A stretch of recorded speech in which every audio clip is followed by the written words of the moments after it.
तरी बी काही काही लोकांचं असं मनोगत होतं की बा त्यो जर 3 महिने बी सुट्टीवर आला तर आपलं 12 महिन्याचं काम तो 3 महिन्यात करून जाईल. त्याच्यामुळे या लोकांनी जो माझ्यावर भरोसा ठेवला त्यांचे मी आभार. आणि तुम्ही बोलायला लय मोठं आहे पण मी आता बोलत नाही. टाइम झाला आपला डबल 8 वाजेचा कीर्तनाचा टायमिंग आहे. पहिले जेवण बी करायचे. त्याच्यामुळं तुम्ही सगळेजण आलात. डबल एकदा मी सगळ्यांचं मनापासून हार्दिक स्वागत करतो. आणि तुम्ही जे माझ्यावर प्रेम दाखवलं हे असंच पुढे प्रेम राहो अशीच मी तुमच्यापासून अपेक्षा करतो. माझं काही चुकलं असेल तर मला माफ करा. आणि मी माझे 2 शब्द इथं संपवतो.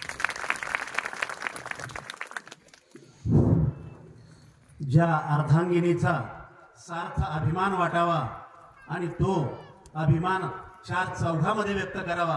कविता, तुझं हे कर्तृत्व खरोखरच गौरवास्पद आहे आणि त्या कुटुंबासाठी देखील फार अभिमानाची ती गोष्ट आहे की एक सैनिक आपल्या पत्नीबाबत इतका विश्वास आणि इतकं कर्तृत्व त्याचा गुणगौरव या ठिकाणी करतोय. कविता, तुझंही या सत्काराच्या प्रसंगी हार्दिक हार्दिक अभिनंदन. यानंतर आमचे मित्र शरद सर हे आता या ठिकाणी आभार प्रदर्शन करतील आणि त्यानंतर आपला जेवणाचा कार्यक्रम होईल. जेवणाचा कार्यक्रम झाल्यानंतर ठीक 8 वाजता कीर्तनाचा कार्यक्रम राहील याची सर्वांनी नोंद घ्यावी.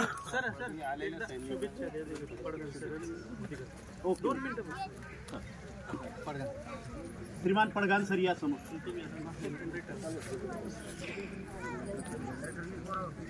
थोडंसं वेळेअभावी आपल्याला हा कार्यक्रम उरकता घ्यावा लागतोय त्याबद्दल आभार व्यक्त करतो मी.